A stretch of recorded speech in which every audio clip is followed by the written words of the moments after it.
Welcome to the world of some edibles, where there's a variety of CBD and THC delights. Whether it's cookies, brownies, or rice cereal bars, Some Edibles has what you're looking for. Milligrams of CBD and THC on the label will help you discover your magical number. Not too little and not too much, just right. Order at someedibles.com and use coupon code DRUNKEN for 10% off your order. That's coupon code DRUNKEN for 10% off your order at someedibles.com. Hey everybody, welcome to Drunken Housewife Reviews. I'm Sarah, the Drunken Housewife. And I'm her husband/host, Ian, and I just try to keep her on the rails best I can. Which is a full-time job, and it's going to be so hard to do tonight because we have the incredible Tommy Chong with us tonight. The iconic. Oh, thank you. Yes, the man, the legend, the guy who raised us in all of his movies. Oh, yeah. If that gives you any indication of what my childhood was like. I can imagine. Yeah, no, Up in Smoke became the best babysitting movie in the history of babysitting. Yeah, and as soon as the babysitter come over and the parents left and the kids said, "Oh, put on Cheech and Chong," and the babysitter, okay. And oh yeah, yeah. She or he probably lit one up, and they. There you know who really was.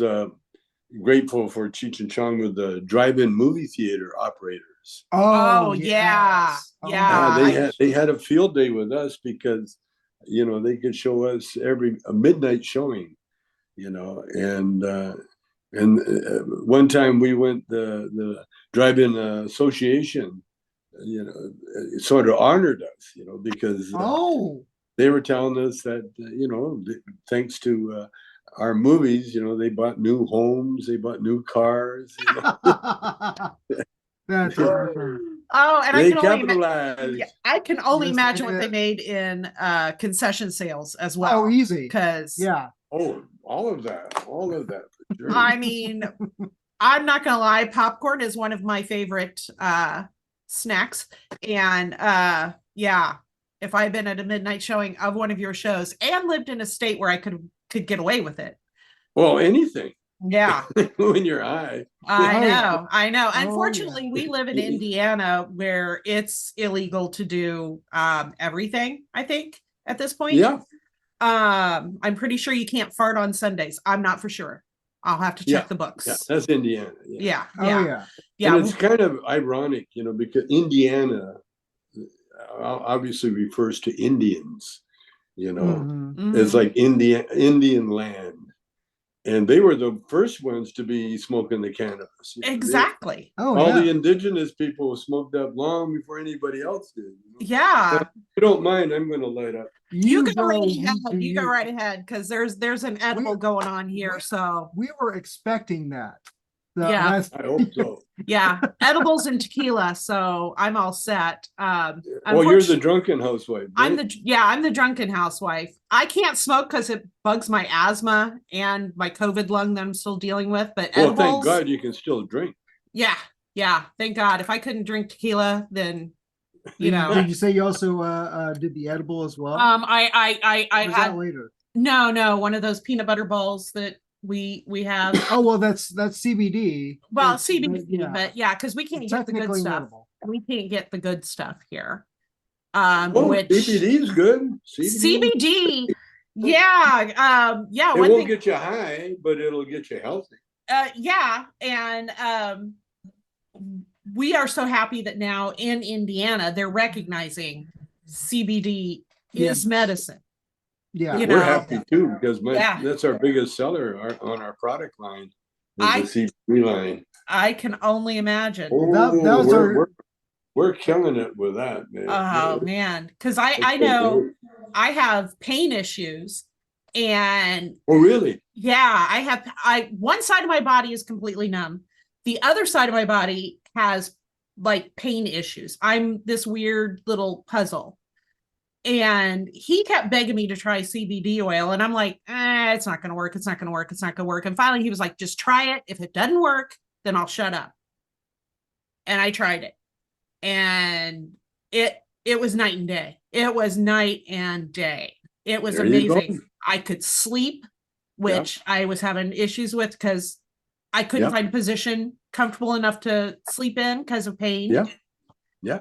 And insomnia runs in my family. It helped me. Well, you know what it is that the human body, it has receptors in our brain that accommodates the cannabis, the hemp product. And by the way, if you remember that show, The Birdman of Alcatraz, with Burt Lancaster. Sure. Yeah. Remember, he was the doctor, the bird doctor. Mm-hmm. And you know the magic medicine that he gave the birds? You know what it was? Was it hemp? Hemp seeds. Hemp seeds. There you go. Hemp seeds. Yes. And when they made hemp illegal, it was the birds that suffered, you know, because now you couldn't get the hemp seed, and so they made allowances somewhere that you could get hemp. Hemp wasn't what they were trying to do, is make the cannabis illegal. And the reason they did it, you know, the reason they made all this illegal wasn't to help the people at all. It was to help law enforcement enrich themselves. Mm-hmm. Oh yeah. And I mean, there were racist reasons as well, because totally enrich themselves and put black people, brown people, or anybody, you know. Prohibition was a racist law against the Italians, the Germans, the Jews. I mean, anybody that drank wine, you know, that was why they had prohibition. So you know, so they could eliminate all those undesirables. Yes. Exactly. Yes. Oh my God. And we are so glad that there is that turn where everybody's realizing, you know, this doesn't, I mean, yeah, it gets you high. Yeah, you can have a fun weekend with it, but it's medicine. It helps. It's medicine. It helps. Because I know, like, we have a relative that is dealing with cancer right now. And CBD is so helping him get through chemo and, you know, radiation and everything that he has to deal with. Yeah, tell me about it. I went through it, you know, and I went through the thing. Yeah. And what I did, I you know, I tell everybody, you know, listen to your doctor.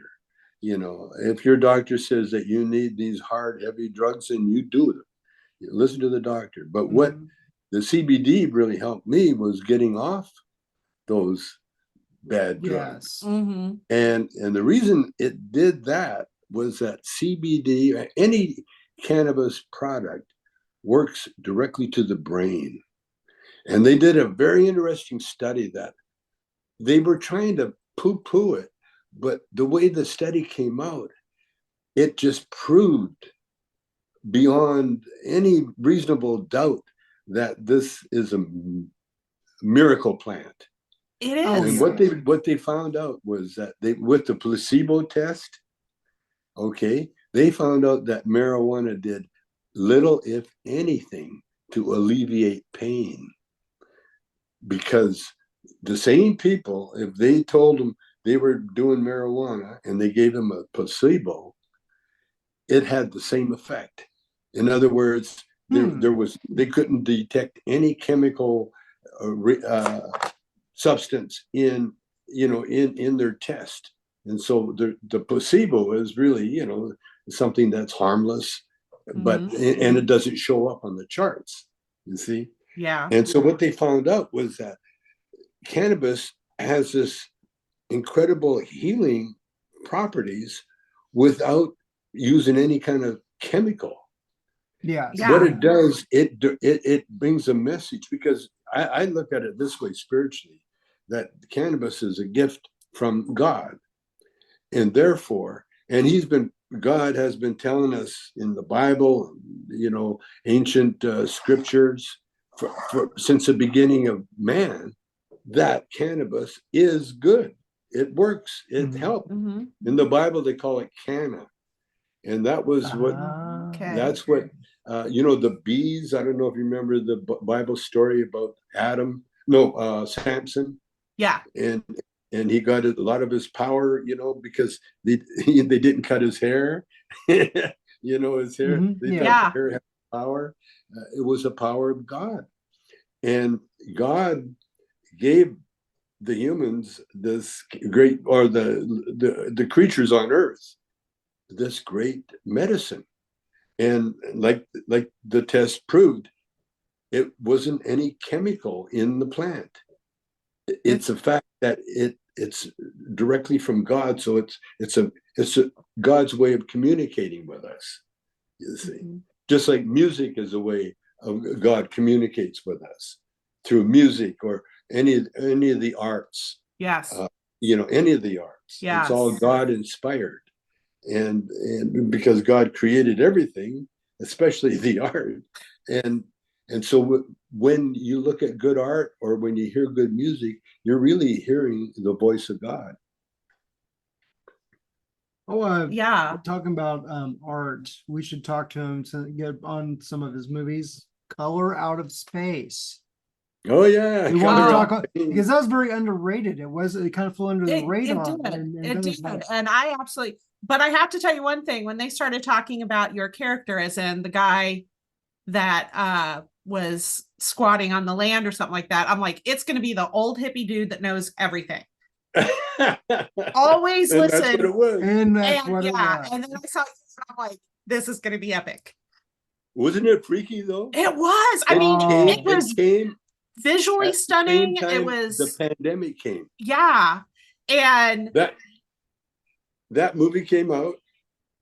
That movie came out almost at the same time as the pandemic was announced. Yes. Yeah. Yes. Which what led to our doing this podcast, because we were like, we want to find those little hidden gems in streaming. Since you can't go anywhere, let's find those little hidden gems in streaming, and do reviews on them. And that was one of them. That was one of them. And fabulous. Yes, and we absolutely loved it. But yeah, when your character came on, I'm like, somebody please listen to the old hippie dude, because you are in tune. Hippie dudes are in tune with the world. Sure. They know they know things before we do. They feel things before we do. Yeah. Listen to them. And so and I got that message. Well, the director Stanley, he was a big fan of mine. He was living in England. He was from South Africa, but he left because of the apartheid thing. And so he moved to England, and he started going to all night movies, and most of them were horror movies. And so he got a big education watching horror movies, going to midnight or all night movie theaters. And so when they asked him to direct Out of Space, he says, well, I know who I want to get to play Ira, and that's Tommy. Yes. And so they had to find me. They had to find me and give me the job, and then I showed up. And they shot it in Portugal, and for Harry Potter, the girl that wrote Harry Potter, Sin Town or something. That's the area, and that's where we shot it. It's very, very special area with the castles and the more castles and the old architecture and everything else. The movie was such a treat for me, because I was kind of retired. Next thing I know, I'm in Portugal doing a movie. And it was fabulous. I mean, like I said, it was visually just gorgeous. I mean, just absolutely visually gorgeous. And the storyline was amazing and all that. But yeah, like when your character came on, I'm like, please listen to him. Please, somebody listen to him. And what was great is just Tommy communicating with the aliens, man. It just seemed like a natural thing. Oh yeah. Listening to what nature's telling him, spouting the truth, and that was so good. Too late. And when we shot it, the amazing thing was that it was so surreal, and so because of my age and my eyes and everything, I do the old Marlon Brando trick of you get earphones connected to the director. Okay. And so the director will tell me my lines.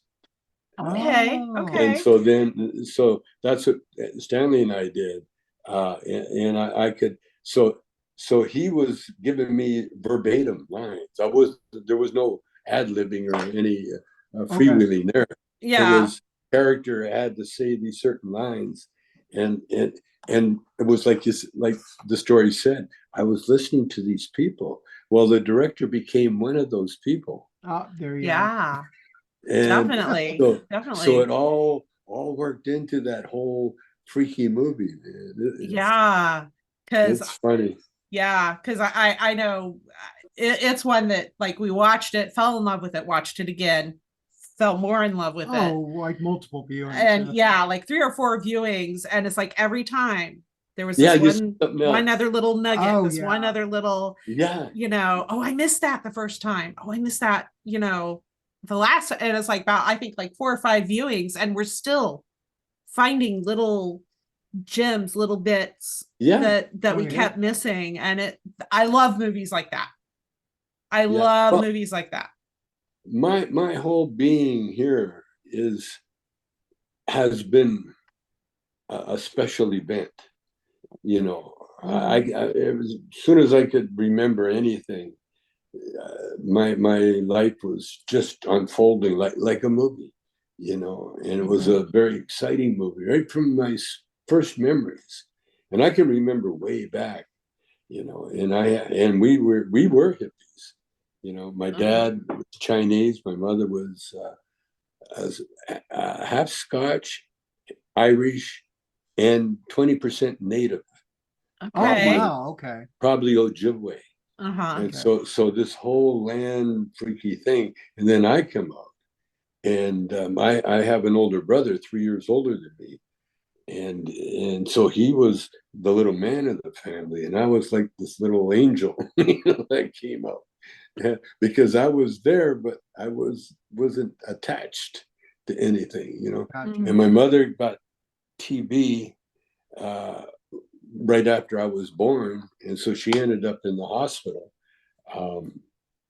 I guess about a year after I was born. I guess I was about a year old, and she ended up in the sanitarium. And back then, you know, when they isolate, you were isolated. Yes. No bullshit. You know, we never saw her for 5 years. And in the meantime, I ended up in a home, a Salvation Army home, like an orphanage. And that's where I got my early religious training. I won't say spiritual. I never got that, you know, but I was well versed in the Salvation Army thing. And lately, or not lately, but a few years ago, I started realizing how kind of hypocritical the Salvation Army, even though the way it's called, like an army for Jesus, you know, who preach total, you know, pacifism, you know, everybody's pacifist, you know, and here we got an organization that is patterned like an army, you know. They had sergeant majors, they had majors, and they had all that. But the thing they did, and they were the only ones that helped the needy, you know, the homeless. We never had homeless in Canada, you know, because of the Salvation Army. There was always somewhere to go, you see. And my dad, that's what he had to do when the times got tough. The kids had to go to the home. At least they were going to be safe and sheltered and fed and schooled. And so that was my earliest beginnings. Okay, and that was in Edmonton, Alberta, I believe. That was in Calgary. Calgary. Yeah. I wasn't sure if it was Edmonton or Calgary. I'm sorry about that. I was born in Edmonton. Oh, okay. All right. For a few months, I lived in a chicken coop. I like to call it a manger, because my dad bought. He was given, you know, some homestead property in Dapp, Alberta, and my dad toyed with the idea of having a turkey ranch, and apparently that didn't work because it was Depression time. And so my dad had to get on the rails, ride the rails, and go into Edmonton, into the city to try to find work. And the only work my dad could really do, I mean, he could do a lot of, not a lot. He was an athlete, and he was a very good pool player. And a gambler. And so that's how he survived. You know, he hustled his way through the Depression. And of course, my mother was, you know, ended up in the sanitarium. So she was always a housewife or a mom. You know, she never. And her mother committed suicide when my mother was about 3. And so my mother never got schooled. And somehow she got about a grade 3 education, and then she was yanked out of school. And I don't know the whole story because they hid the fact that they were Native. You know, you would have to then, they would have to. That was a big secret. And so other than we all look Native, and with me, it's just a tan. It's just a tan. I look back, man. My childhood was so Native. It was like we lived on a reservation because we had the same kind of housing setup that migrants get when they work the fruit, when they pick in the vegetables and that. It was 2-room with outdoor plumbing, 2 bedrooms, and 1 bedroom, and then 2 bedrooms, and then a living room / kitchen with a wood stove. Yeah. And no running water. We had to go down to the pump to get the water in a little red wagon. And, we did all that. Yeah, that was my early childhood. Yeah. I remember my dad telling me stories because he was born in 1938. Yeah, same as me. And and I remember him telling me stories about him watching the linemen string the electrical lines for the first time. Yeah. I watched him put them in my house. Yeah, and he got in so much trouble because he was so fascinated with it that the linemen strapped those, remember the spikes that they have? Yeah. They strapped those spikes on him and let him climb up the poles. Of course. And at the time, how old was he? He was 2nd grade. So I'm going to say like 7, 8 in there. Oh yeah. And soon as you can carry a bucket of water, you're working. Oh yeah. You got chores. They call them chores. Well, his mother absolutely lost her mind when she found out, because he had been in an accident back when you could still give your children toys that would kill them. They got a bow and arrow set, like for all the kids. It was a bow and arrow set, and it was real arrows. Yes. And his sister shot an arrow into his eye, and he lost one eye. Yeah. Well, so here he is, just recovered from that, and these linemen are letting him climb. And he's going up his pole and do all this stuff. And he said he was like way up there, and he just heard what he described as a banshee shriek, and saw his mother come running out of the house on the farm that they lived on, just screaming. And those poor linemen, he said, you could almost see them peeing their pants out of fear, watching this woman come running and screaming out of the house. And there he is, like 12 feet up in the air, nothing holding him up but a belt and spikes. Yes. Yep. I just 8 years old. That's what you did. You learn how to drive a tractor. Yeah. Yeah. You learn how to drive any mechanical things. 8 years old. Yeah. You're big enough to carry that water and the wood. That's why my brother was so tough. And I wasn't, because I was 3 years younger. And so my brother had to do all the heavy lifting all my life. Oh, yeah. Yeah. Because my dad, he knew how to drive a tractor before he ever hit high school, and he's like everybody. By the time it came to get a driver's license, everybody was like, why do I have to take a test? I've been doing this since I could reach the pedals. Yeah. And then you meet people say, oh, he's so shy. he's not shy. He just has never talked to anybody longer than 5 minutes. You know, Yeah. the only conversation you have is either with a horse or a tractor. You know, Yeah. and that's it. Yeah. I went and visited a friend one time. We played football up in Edmonton. I was in Calgary, and I was on the football team. We went up to Edmonton to play, and they got one of the guys was from there, from a farm, and he begged me, literally begged me to come with him, to see his parents and to say hi, But he kept saying, "Oh, please, please, please come with me." And the reason was is that nobody spoke to anybody. Really? And when we got there, the mother looked at him and said, "Hey," he kind of nodded, "Hello," not a no greeting. It was just, "Hello, your dad's in the barn." And so we go to the barn, and they're castrating a pig. Oh my God. So they got the pig lined up, strung up and everything, and the dad sharpened the knife. "Hey, how are you doing?" And the kid said, "Good." That was it. That's all they taught. Yeah.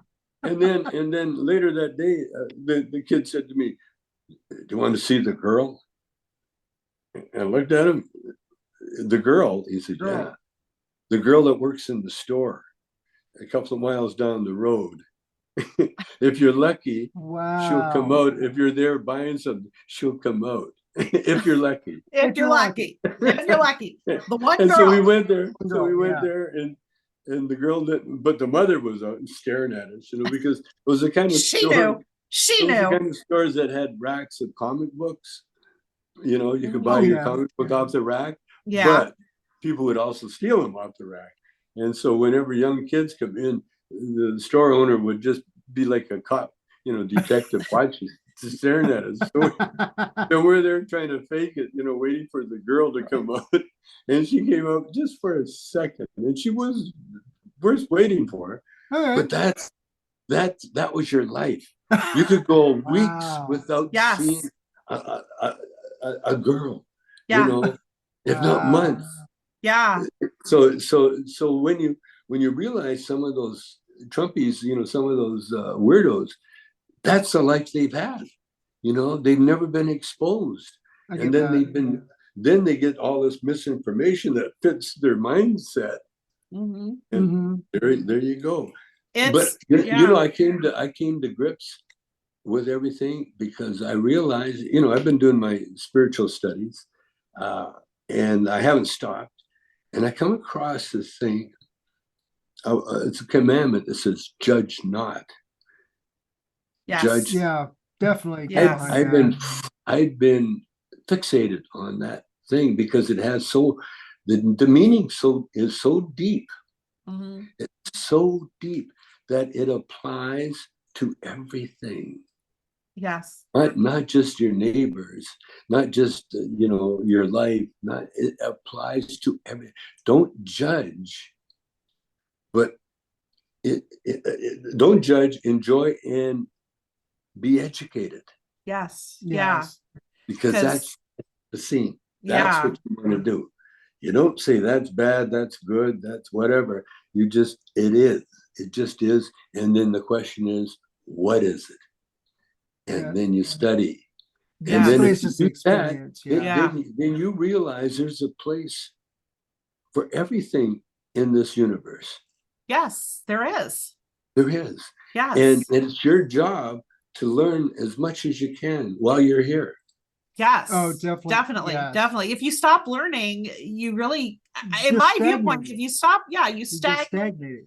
And that's just the beginning of the end for you. If you stop learning, if you stop putting knowledge in your head, you just, you stagnate. You don't grow. You don't.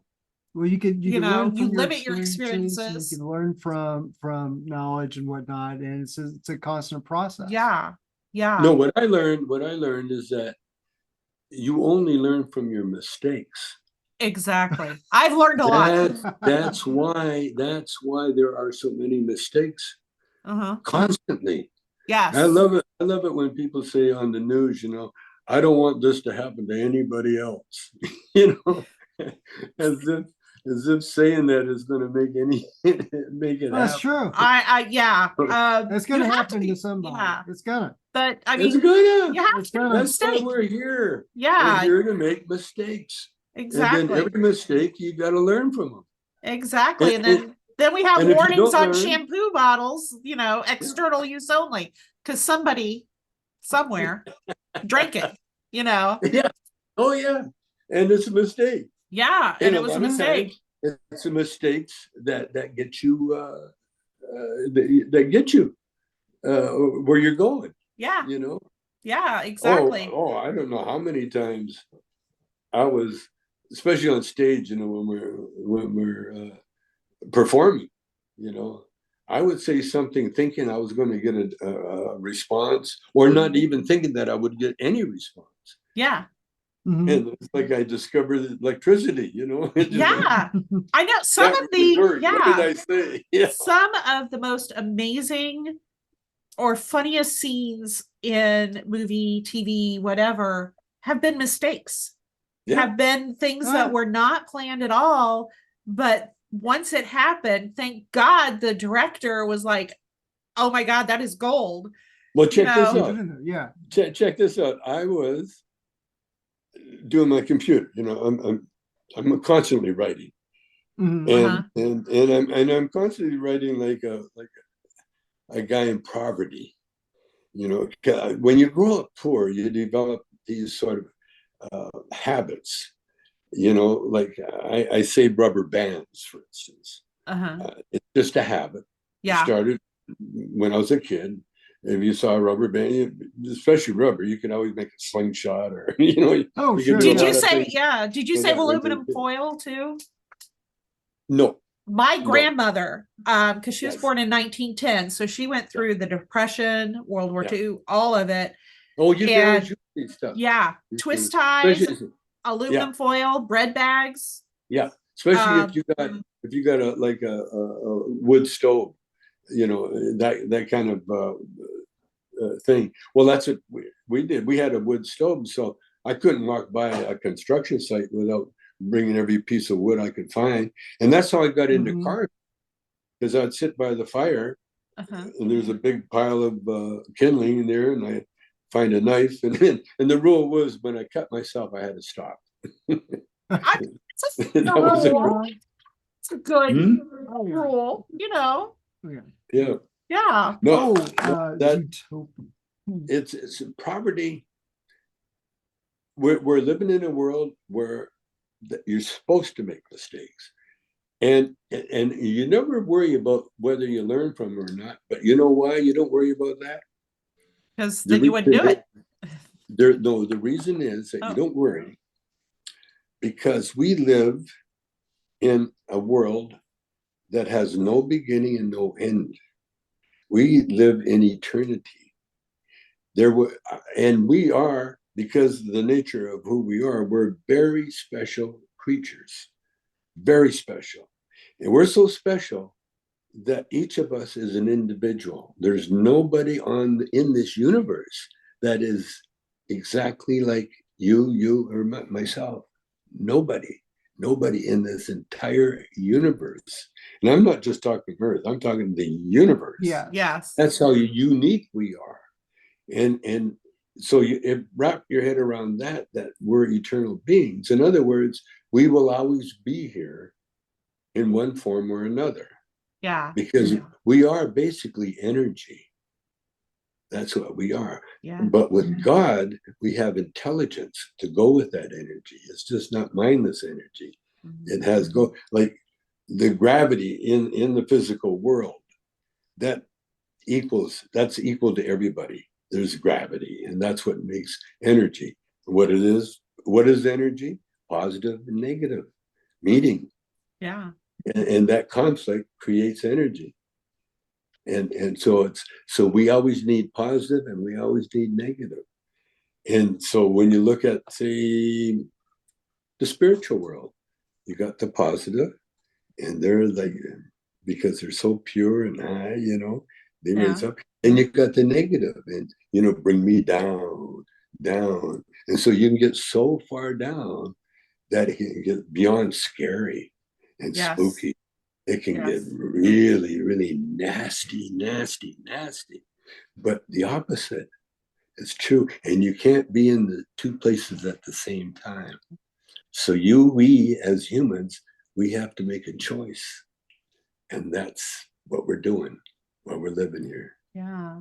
But judge not. Think about this. Judge not means that you're respecting yourself as an individual. Okay. And so the only judgment you can really have is yourself. And you can't even judge that because you barely know who you are because you're here to learn. And so while you're here to learn, you've been molded into the person that you are today. And the reason you're in that, the reason you're that person is because this is your assignment on earth. Be that person. Be the best or the worst or whatever you have to go through. Yeah. You're going to go through it. I know and the you're going to two. go through Yeah. it. I know the two of us, we've been married 25 years and we have a daughter. She'll be 20. Oh my God. She'll be 24. 24. Soon. Oh my gosh. You're going, oh my God, I got 60-year-old kids. Well, our daughter is physically handicapped and autistic. And since she is our blessing, because we were both told, because before we ever got together, we were told we couldn't have kids, both of us. And so I was like, okay, and then there she is. Who told you that both of us had doctors tell us before we ever even met? Yeah. But that's what Jesus said to the guy in the bed. Who told you that you were sick? Who told you? You get up, take your bed, and walk. And that's what he did. And the thing is about the autistic, the child, and that's your blessing. That's everybody's blessing. You've been blessed. You've been chosen. She truly is. Chosen. She could have picked, or he could have picked a lot of places, but you got chosen because of who you are. And I know that, and I know that since she's been born, just dealing with everything we have to deal with has changed the two of us completely. I mean, you do learn when dealing with those difficult things. You learn. And I know every once in a while, like I'll just get to the I can't handle this anymore stage where it's just like it's too much. I can't handle this anymore. And then we'll go to like Riley Hospital or something like that. It used to be Shriners. She was a Shriner baby for a while. Sure. And we would see Isn't kids. That amazing? There is a special place for the fez wearing guys, let me tell you. But we would go to those appointments and there would be kids there that were so much more medically involved and had so many more things, that they had to deal with and all of that. And then I'm like, I'm good. I'm good. I'm good. I'm good. What's that one saying?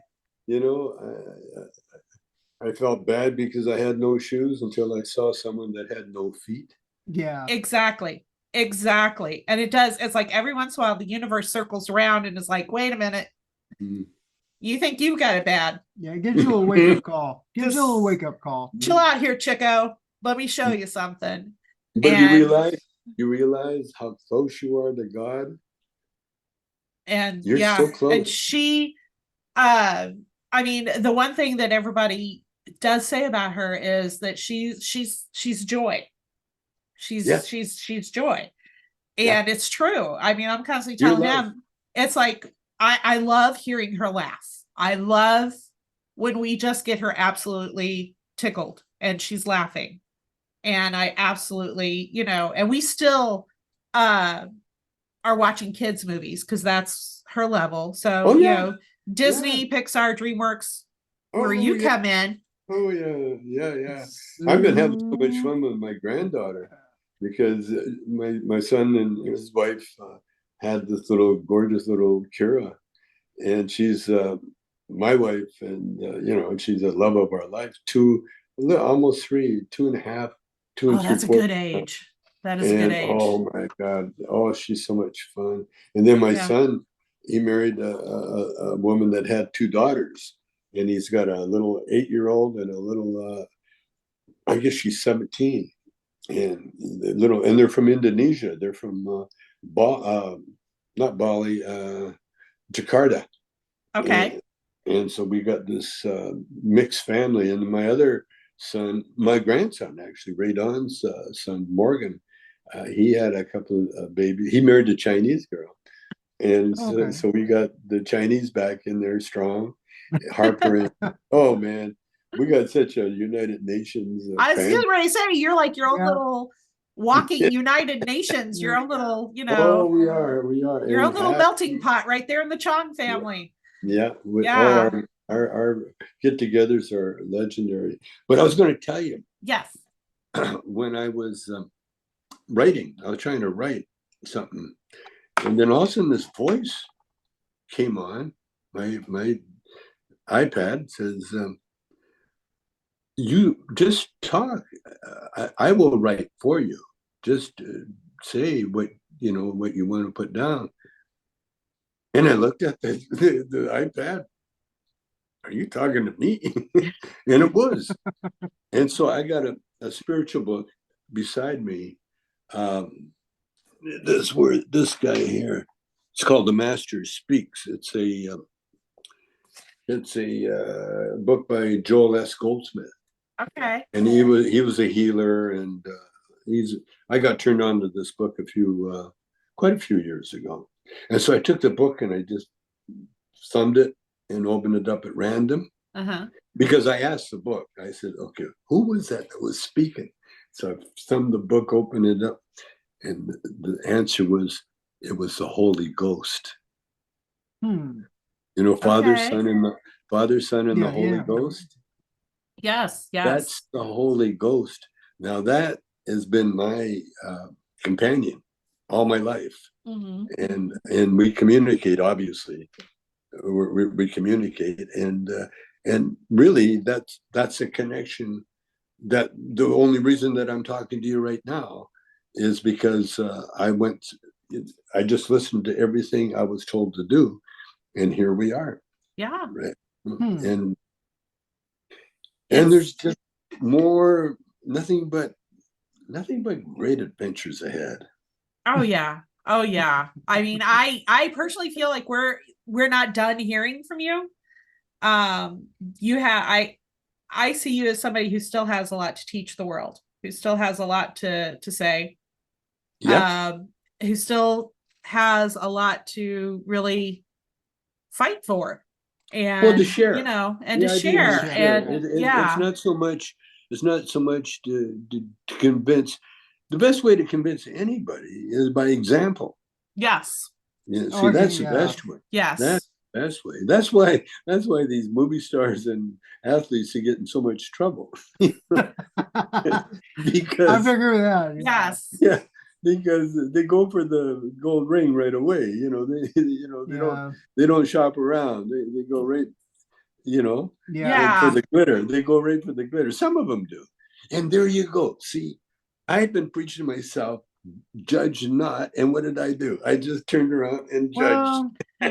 But I caught myself. Well, there's observation and there's judgment. Yeah. There's a difference between observation and judgment. There's a difference between observation and judgment. But if you see somebody getting ready to trip and they do trip, it's like, well, you can observe that was going to happen, but you're not really judging that. You're just noticing it is happening. Yeah. What they say, when they say judge not, but judge righteous judgment. I was in France one time and trying to get to my house. It was a big traffic lineup. What the hell's going on? I stood up, had a convertible at the time, looked ahead, and there was a guy kissing his girlfriend goodbye, and he was holding up traffic.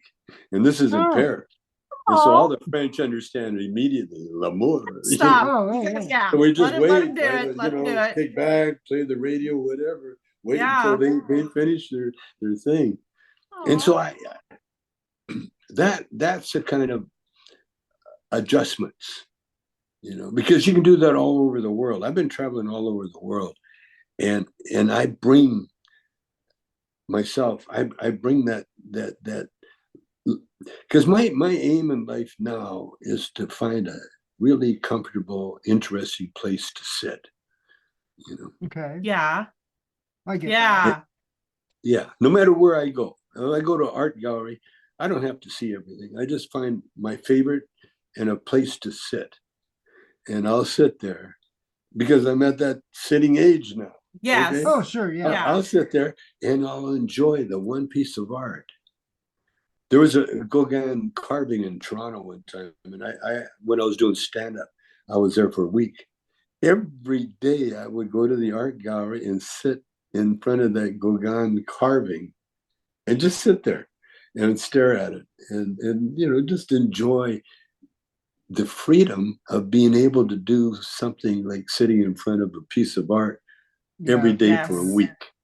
Yeah. Totally To me, that to me that's so beautiful to have to be able to have that time and to be able to use that time like that. Yes, you know? Exactly. Yes, because I know I have friends that I travel with, and one thing we always make a day where if we're near water, it is our day to sit and just watch the water. Just watch the waves coming in, watch the seagulls, watch whatever is happening in the boats and all of that, and just soak it all in. Watch the kids playing in the waves. It's like this is our day to just sit and observe and watch. And those are my favorite days. I'm a people watcher. I love people watching. Well, that's our job.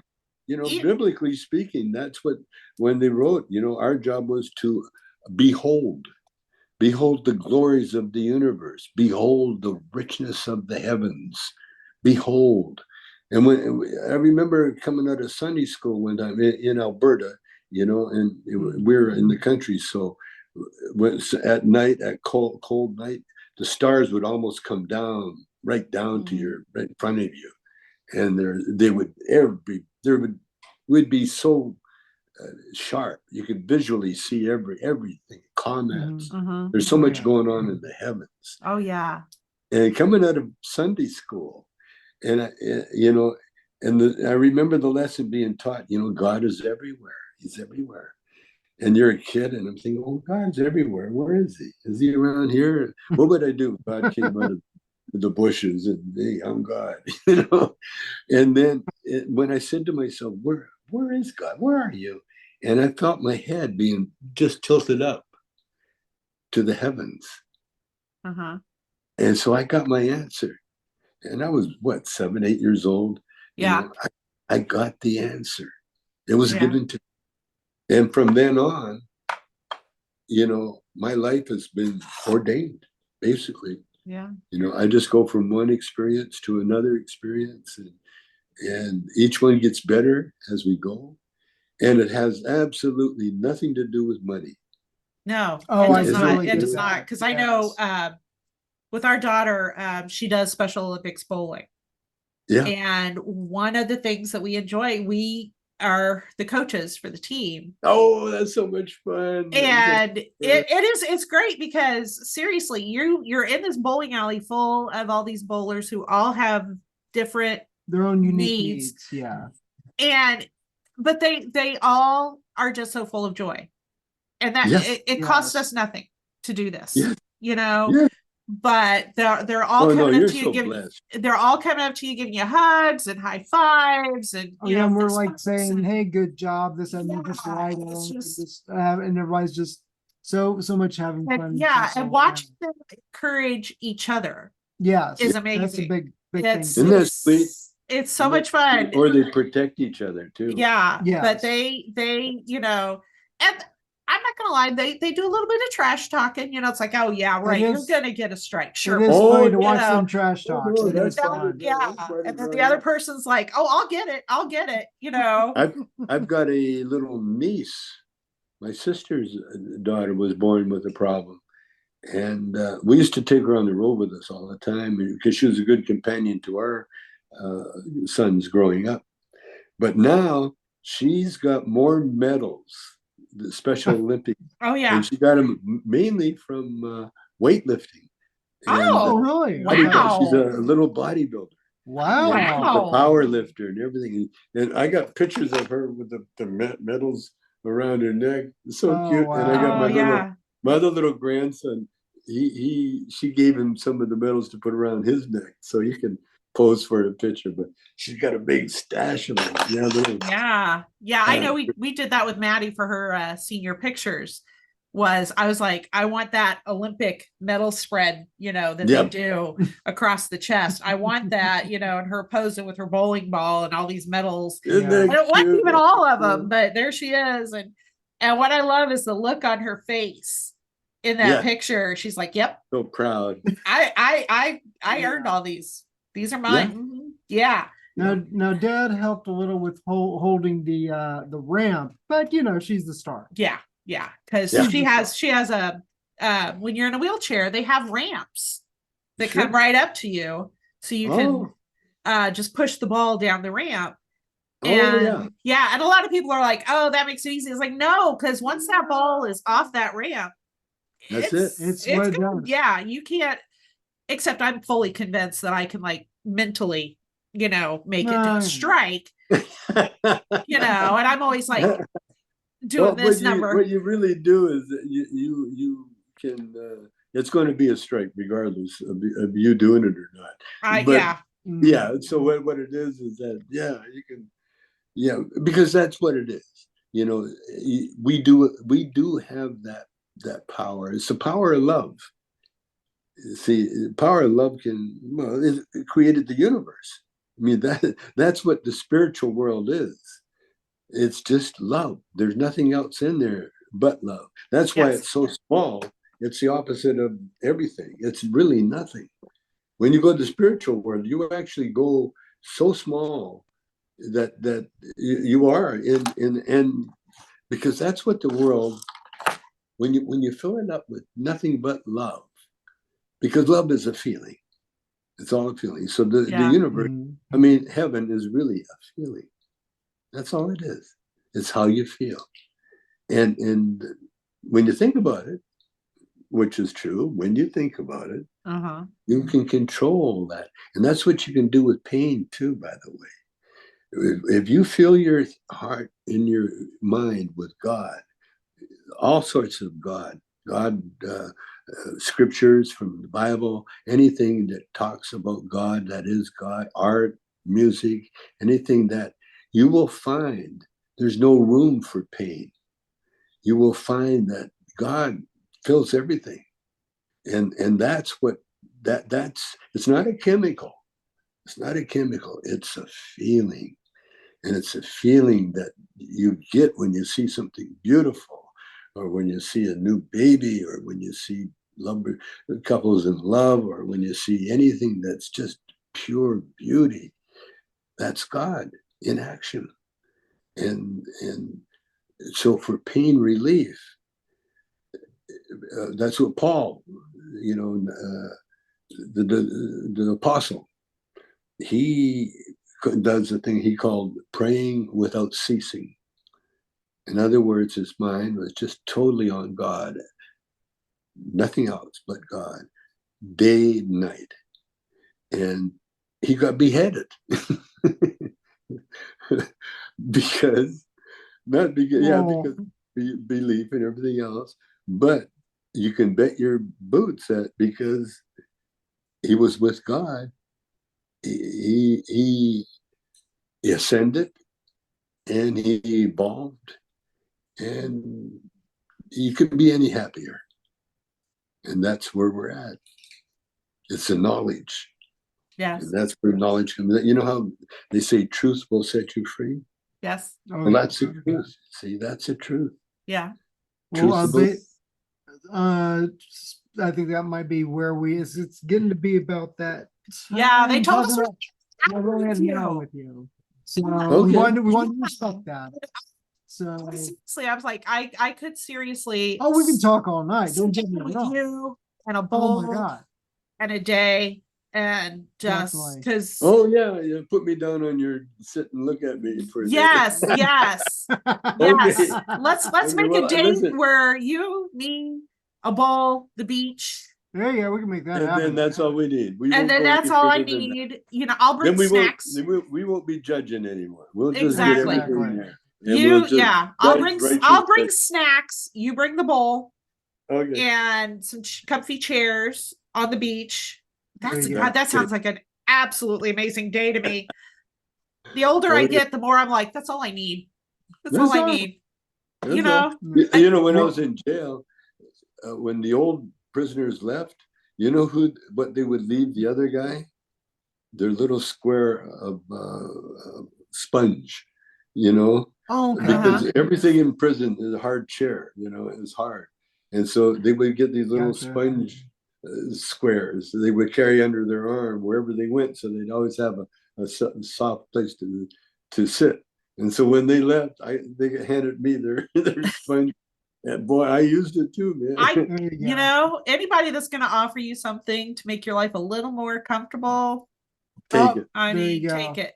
Definitely like take Yogi it. Bear would say, if you come to a fork in the road, take it. Take it. There you go. Definitely. Definitely. Bye-bye. Yeah. Well, thank you so much. Yes, thank you so much. Yeah. Let us know if you want to come back. We'll be happy to bring you back. Okay. Oh, did We'll you want do to that. promote anything? Promote anything? Oh, And there we go. there he goes. That's okay. Oh, that's okay. All right, well, let's wrap this up. We'll wrap this up. Oh, there it is. Yep. Just end it. Well, no, I can just get rid of him. We can finish up. Oh, he's still there. He's still there. We just can't. We can hear you, but we can't see you. We're trying to. There we go. Yeah. All right. Oh, don't report. No. Okay. Hello, everybody. That was the amazing, iconic, incredible, philosophical. Yes. I mean, I did not count on that conversation going so philosophical and so I did not either. deep, but it was amazing. That's what he wanted to talk about. I had no problem with him letting this Tommy If Chong Tommy Chong wants to go in that direction, you're going to he let can Tommy just Chong talk go in to it that however he direction. wants to. That's Yes, right. definitely. He wants covered. And I could seriously continue that conversation the rest of the evening. Oh yeah. It was amazing. It was I'm like I teared up a little at some points. Oh yeah. Amazing yeah. Tommy Chong. Amazing Tommy Chong. We have more reviews coming up because we set forth a challenge. So down in the comments below, we're trying to get back to some reviews, and we put out into the universe, are there any movies that you would like to hear us review? That's true, and you can find us on the Drunken Housewife Review fan page on Facebook. Yes. And you can let us know what you want to see there. You can go over there. And we always forget to say this. Like and subscribe the video. Like and subscribe. Again, hello. We will definitely include, we didn't get a chance to talk to Tommy about his line of CBD edibles. Yes, that will be in the next conversation. I got a feeling we'll bring him back to talk about that, but we will include a link for more information on that. Yes.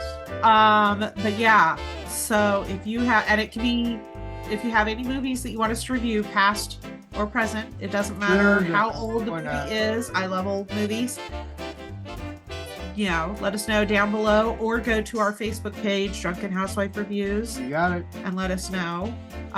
Because yeah, we're wanting to do some more reviews. Interviews are amazing. Tommy Chong, amazing.